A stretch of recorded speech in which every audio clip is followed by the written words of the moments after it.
It's a normal day in the city and Dr. Singh is working hard at the hospital. There are more patients than usual, and at first it looks just like a normal cough. However, soon the patients get worse and no cure is found. The news announced that a virus called H5G9 or the sick has been discovered and classified as the deadliest in history.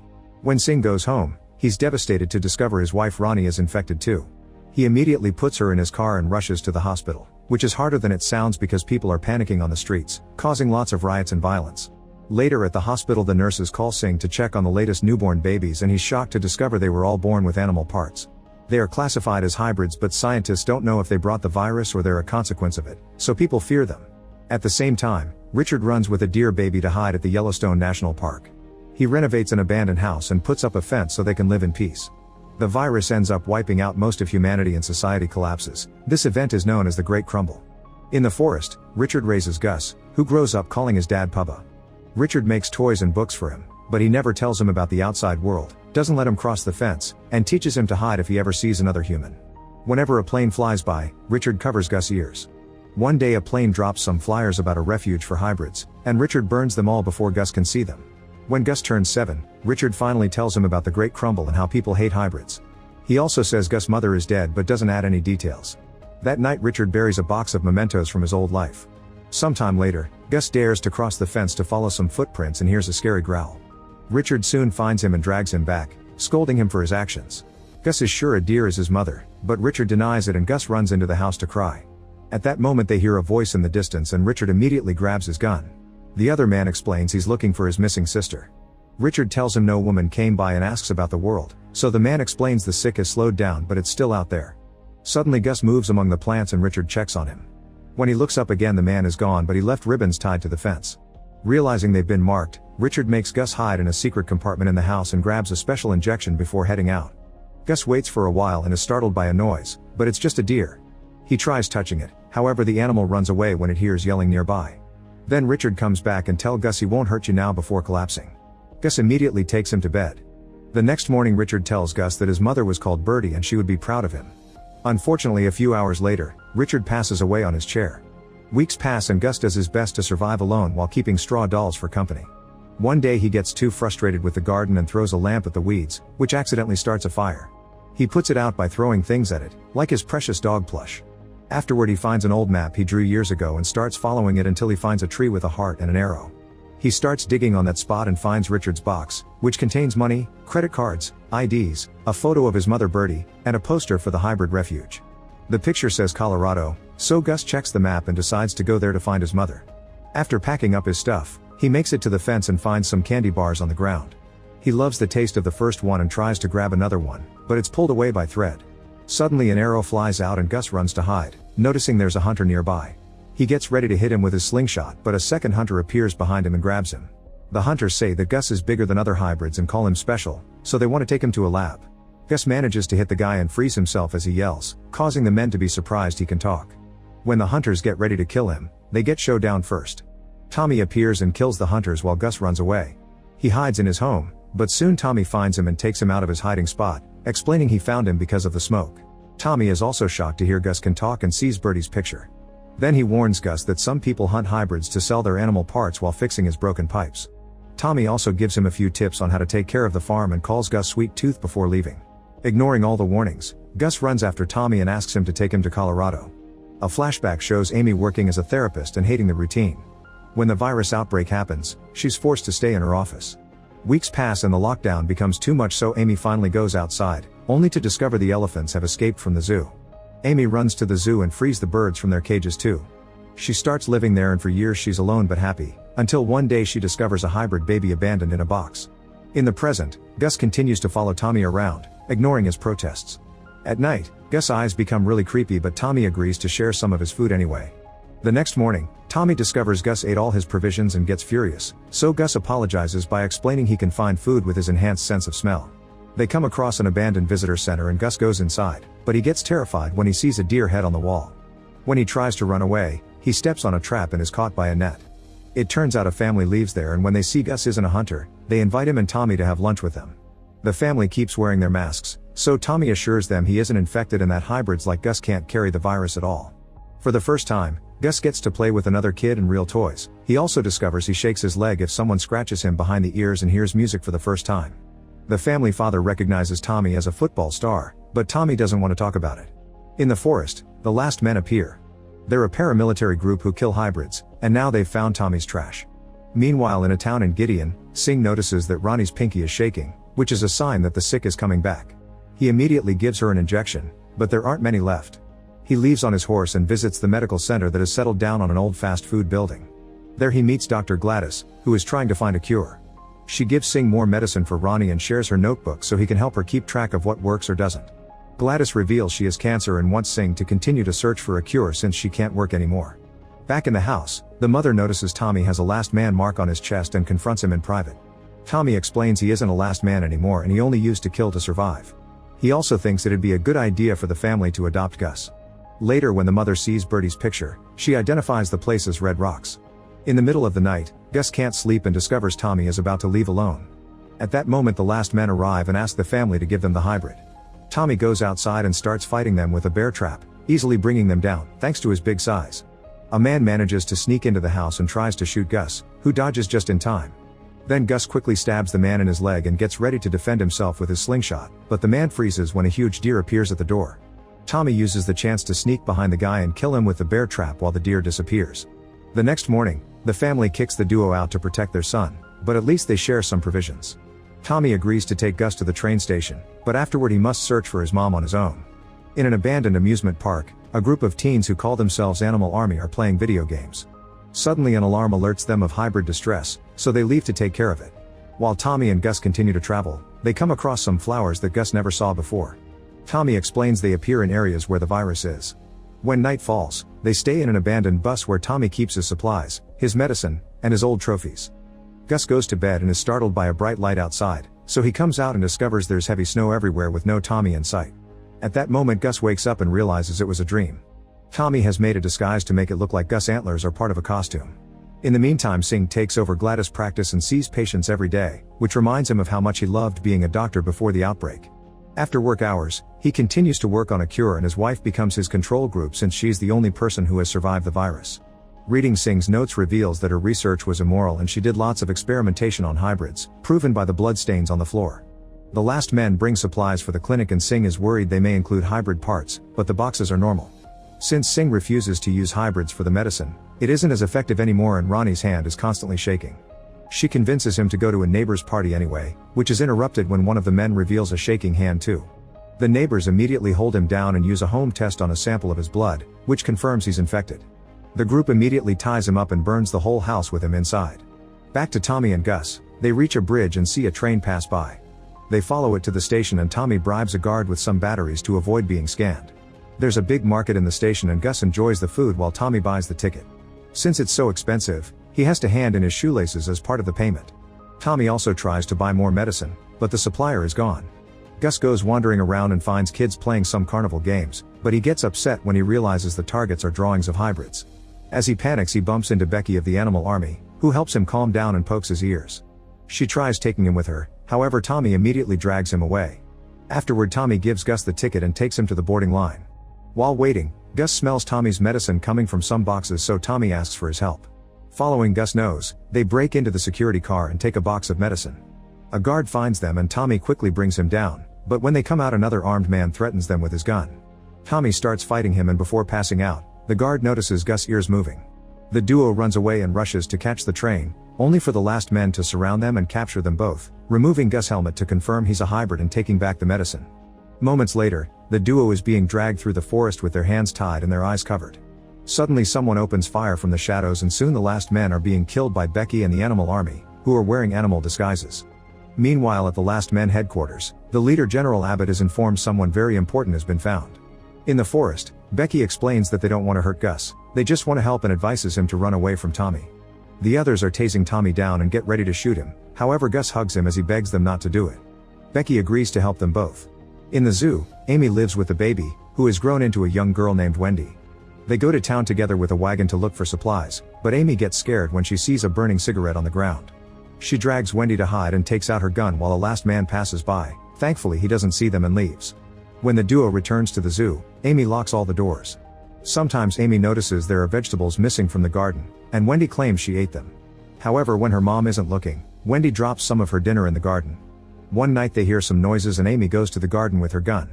She hears another noise and gets ready to shoot, but Wendy runs in and explains that's her friend Bobby. He's also a hybrid and Amy has no choice but to keep him too. This causes her to change her rule of not using the radio and starts broadcasting that she has a safe haven for hybrids. Back to the forest, the animal army takes Gus and Tommy to their hideout in the amusement park, which is decorated with animal drawings. Becky explains she started this group and nobody here has parents. Then she introduces Gus to the other teens, who are excited to meet a hybrid. Gus is declared king for a night and gets to enjoy new candy, cartoons, and games. Becky tells him how the adults ruined the world before the crumble and how the planet has been healing since then. The animal army thinks this is thanks to the hybrids and that's why they fight to protect them. The last men killed Becky's parents and that's another reason why adults aren't allowed in their base. She tells Gus that Tommy has the last man mark too, so he shouldn't trust him. The next morning Becky takes Gus to see Tommy, who has been tied up and gets tased whenever he gets sassy. Under Becky's pressure, Tommy admits he used to be a last man to survive but swears he isn't anymore. Gus points out the animal army also killed people to survive and hugs Tommy, which convinces Becky not to kill him. She makes a big announcement but the other teens disagree and open a container that reveals a huge hungry tiger ready to execute Tommy. Gus runs ahead and asks the tiger not to hurt anyone, causing the beast to back away in fear. Some of the teens see this as a sign and close the container, but others still want the execution and the argument escalates into an actual fight. Gus uses the confusion to free Tommy and they run away together, while Becky also chooses to leave her friends behind. In town, Singh is worried about Ronnie's condition because the medication isn't working. Ronnie has seen Gladys' notebook and begs her husband to start using hybrids for his research so she can get better. On his way to work, Singh sees all the flowers that have appeared at the burnt house. At the clinic, Singh reads Gladys' notes on which hybrid parts are needed and takes the flare gun, which has different colored flares depending on what he needs. Singh shoots the one asking for the special sauce referring to hybrid parts. When he returns home, he sees a flower on his garden. Inside she finds Ronnie talking to a neighbor who wants to start mandatory weekly virus screenings for the whole town. Singh refuses to do so because tests are scarce, but the neighbor promises to make the community vote. Sometime later the neighbor realizes Ronnie doesn't go out anymore and yells at the couple for hiding her illness. Singh tries to stop her from telling everyone and while they argue his horse accidentally kicks the woman, killing her. Singh feels guilty but Ronnie convinces him to bring the body into the house. That night Abbott and his men burst into Gladys' home. Abbott accuses Gladys of faking her cancer to avoid working with him and explains that there's a new virus wave coming. Gladys calls him a monster but when he threatens her life, she has no choice but to admit she left her notes on the cure with her replacement at the clinic. Then Abbott sends his men to kill her anyway. In the forest, Tommy is having lots of leg pain because of his lack of medicine. He thanks Gus for defending him and teaches him to fist bump before announcing he'll take him to Colorado. Suddenly they find Becky on a tree, who gives her the address her former team found from Birdie on the internet. Then she offers to help them reach Colorado since she knows what areas the animal army doesn't patrol. The trio walks for a few hours and stops when they find some fabric on a tree. Tommy explains it's a parachute and thankfully Gus doesn't see the body hanging from another tree nearby. Eventually they reach the Valley of Sorrows, which is covered in the virus flowers because bodies used to be buried there. They'll have to use a bridge to cross, which causes an argument between Tommy and Becky over its safety. Gus ignores them and starts crossing alone, causing some wood to break. He falls and grabs onto the rope at the last second, however the rope also breaks and Gus falls on the flowers, passing out. His old dog Plush appears and licks him until he wakes up, then it runs away. Gus chases after him and enters the forest, where he sees the flowers on a tree and a mailbox that ejects candy. Then it starts snowing and Gus finds many objects, like beds and hot chocolate. Richard appears on a chair and says he isn't mad that Gus crossed the fence, he also points at train tracks nearby. Then Richard disappears and an angry Gus starts hitting a mirror, where he sees Abbott's face with fiery eyes. A terrified Gus starts running, only to wake up when his friends find him. By covering their faces, they manage to take Gus away from the flowers without inhaling their pollen. Then Tommy and Becky start arguing again, so Gus makes them fist bump to shut them up. At the zoo, the family has been growing, thanks to the other hybrids that have arrived after hearing the broadcast. Amy gets a call from a man who found a hybrid baby and asks for advice on how to take care of them. She tells him to leave the baby on a safe spot to pick them up, but the man refuses because the baby is too weak and asks where she is. Thinking it may be a trap, Amy hangs up. Afterward Bobby brings a ribbon that he found on the fence, meaning they've been marked. In town, Singh has to pick all the flowers that appear on his garden. A neighbor is now putting up missing signs for the missing woman and Singh has a hard time keeping a straight face. One afternoon, he gets a message from the clinic saying a package has arrived for him. The couple rushes to the clinic eager to start working with the secret sauce, but when they open the box they find a note that says out of hybrids. At that moment Ronnie notices water leaking from the freezer and go inside to confirm the neighbor's body is still there. However, the door is open, which means someone saw it. At that moment the neighbors arrive and accuse the couple of being killers. Singh starts lying, saying the woman had been sick and he hit her because he doesn't approve of the burnings, seeing them as barbaric. His speech makes an impact, but it's ruined when Ronnie begins to cough. The neighbors drag the couple back to their house and tie them up before starting the fire. The house starts crumbling down, however before the flames can reach the couple, the last men burst in. They quickly put out the fire while Abbott searches for Gladys' notebook, finding it in a cupboard. He's about to leave without saving the couple, but he freezes when Ronnie reveals she survived the virus thanks to the trials. Gus lies as he says he's the only one that knows what Gladys was missing for a proper cure, so Abbott agrees to bring them along. Since the headquarters are in a classified location, Ronnie and Singh are tied up and have their faces covered before they're put in a truck. Meanwhile Singh's horse runs away. Back to Gus' group, they finally find the tracks and start running to catch the train. There's a hook hanging on the side of the car and Gus jumps to grab it, swinging to jump into the train. Becky manages to jump in as well, but Tommy is having trouble because of his leg. He remembers how hard he used to run for football matches and inspires himself to grab on the train at the last second. The kids help him up and look around the train, discovering this is a hauler so it has no passengers except for the working crew. They don't notice a last man uniform behind a door. During the trip, Gus is amazed to see all the animals and Becky teaches him to play I Spy. When Gus checks his bag, he realizes his dog plush is missing. At that moment the door opens and the trio rushes to hide. A worker comes by and at first he doesn't see them, but when Gus accidentally drops a bottle the man finds him and pins him down. Tommy attacks the man from behind and a fight ensues during which they almost push Becky off the train. After lots of punches, Tommy takes a better look and realizes the worker is his old friend Jimmy, so they laugh and hug. After they share some stories from their football days, they realize Gus has gone looking for his dog. The trio searches for Gus while Jimmy keeps asking about Tommy's life. It's revealed that all their old football teammates, Tommy's wife, and his baby are dead. At that moment Gus comes back looking sad because he couldn't find his dog, which is the last thing he has with Richard's smell. Tommy cheers him up by showing him a river that indicates they're arriving at Colorado. The address from the internet mentioned Go Grow and Jimmy explains it's short for Goss Grove, a neighborhood outside Essex City. The chat is interrupted when Becky hears last men in the other car and Jimmy takes the group to the back area, however they can see the men coming. Becky thinks they should jump, however Tommy sees the dog and decides to rescue it. He puts on the uniform from the door and pretends to be a last man to pick up the dog. However the men have a wanted sign with Tommy's face and recognize him. Tommy throws a bunch of boxes to slow them down and runs back to Jimmy's car, closing the door behind him. The last men soon start pounding on it, so Jimmy tells the trio to jump while he buys some time. After a final goodbye, Gus' group jumps off the train at the same time the last men burst in. Jimmy starts fighting them but he quickly gets overpowered and killed. At the zoo, Amy finds a bunch of ribbons at the fence and announces they must leave. Suddenly they hear a noise and check the security cameras, which show two last men outside. They immediately pack up their things and Amy guides all the hybrids to escape through the sewers, but she stays behind in case the last men need to be distracted. A flashback then shows that in Alaska, an expedition team discovers something very important in one of the many ice rods they extract. This is sent to a lab in Essex City where Richard works as janitor. One afternoon, he hears scientists Bertie and Judy arguing. Bertie says they can't let this happen but they fall silent when they see Richard nearby. Later at the pub, Richard spots Bertie and apologizes for what happened. They spend a wonderful night together and Bertie ends up sharing a bit about her project. The people in Alaska found a microbe that could form a vaccine and save lives, but if it goes wrong then all hell could break loose. Afterward Richard walks Bertie home and she invites him in. Bertie shares that her husband died from a serious disease and that's why she stopped teaching to start researching. When they're about to kiss, they're interrupted by an urgent call informing Bertie that the military is taking over the lab. Richard volunteers to drive her there and they go inside through the back door. There are lots of soldiers taking away all the research, but the duo takes an empty corridor into a secret office. Bertie shows Richard that their experiments with the microbe have created a miracle and reveals baby Gus, who starts crying. The soldiers hear it and appear on the corridor, so Bertie wants to escape with the baby before the military finds him. Richard puts on his janitor clothes and pretends he's cleaning to distract the soldiers, allowing Bertie to sneak out with the baby. After the men let him go, Richard runs to meet with Bertie, who hands Gus to him and asks him to keep him safe while she goes back to burn all her research. When she steps back, a fence closes between them and an alarm starts wailing, so Richard runs away with Gus. In the present, Gus' group finds Essex City.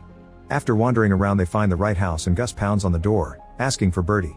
The person opening the door is Judy, who recognizes Gus and is shocked to see he's alive. She explains she used to work with Bertie and that she came to this house looking for her, but she only found the military ransacking the place. The soldiers beat Judy up and left her for dead. Later she was found by Bertie who nursed her back to health. One night Bertie just left, And Judy doesn't know where she is now. Gus notices a pot with the lab's name and recognizes it from that ID he found in Richard's box. Judy gives Gus a key to the attic that Bertie had asked her to protect. Gus is excited to open it, but Becky and Tommy worry because they recognize the name of the lab from the rumors of where the virus came from. They enter the attic and Gus finds a picture of Bertie with her father while Becky discovers some files with Gus' name. It turns out Gus stands for Genetic Unit Series and the pictures in the files reveal the truth. Gus freaks out, so Becky explains she was also adopted, but that doesn't mean her parents weren't real. However, Gus keeps on getting angry because Richard lied about everything and he rushes out of the house. As he runs through the forest, a bunch of deer run with him. Another flashback shows that in the early days of the outbreak, one of the essential workers is accidentally hit by a car. The driver is Tommy, who is desperate to get his wife into the hospital because she's about to give birth. The place is full of patients and at first the soldiers and nurses don't want him to stay, but after some begging they take Tommy's wife to the maternity ward.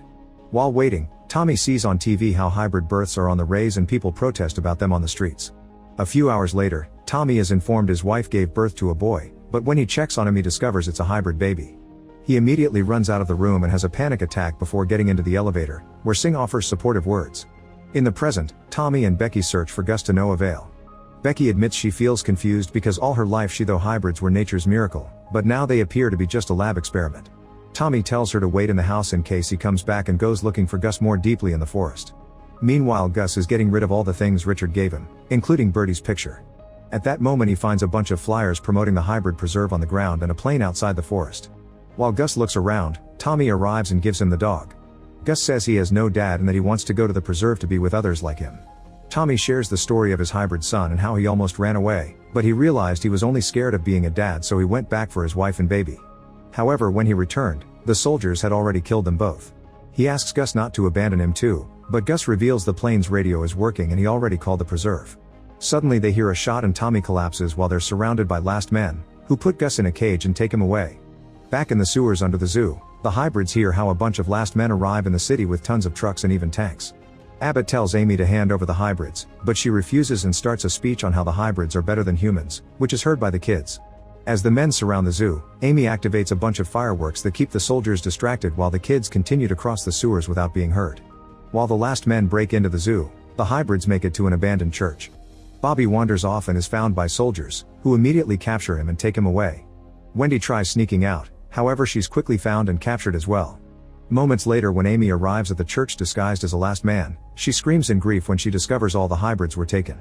In the meantime, Singh and Ronnie arrive at the last men's headquarters. Ronnie is immediately isolated and Singh freaks out in anger, but the soldiers grab him and Abbott tells him they'll let Ronnie go after Singh finds the cure.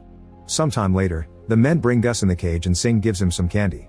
When Gus says thanks, Singh is left in shock at his intelligence. He announces he wants more time with Gus, so he asks for another hybrid to work on for now. Back in Judy's house, Becky admits her parents weren't actually murdered, they were killed by the virus. Her sister had been a hybrid, and the last men took her away. For a long time Becky was alone trying to find her sister while growing to hate adults. Eventually she found other kids in her same situation and they formed their own family. At that moment Judy's radio gets an important message and Becky sends one back, finding Bertie on the other end. At the same time, a mysterious person picks up Tommy and the dog plush in their truck.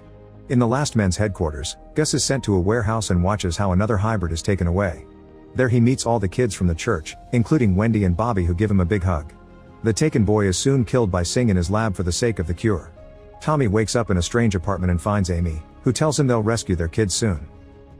Make sure to subscribe and turn on notifications so you can watch more videos like this. Thanks for watching.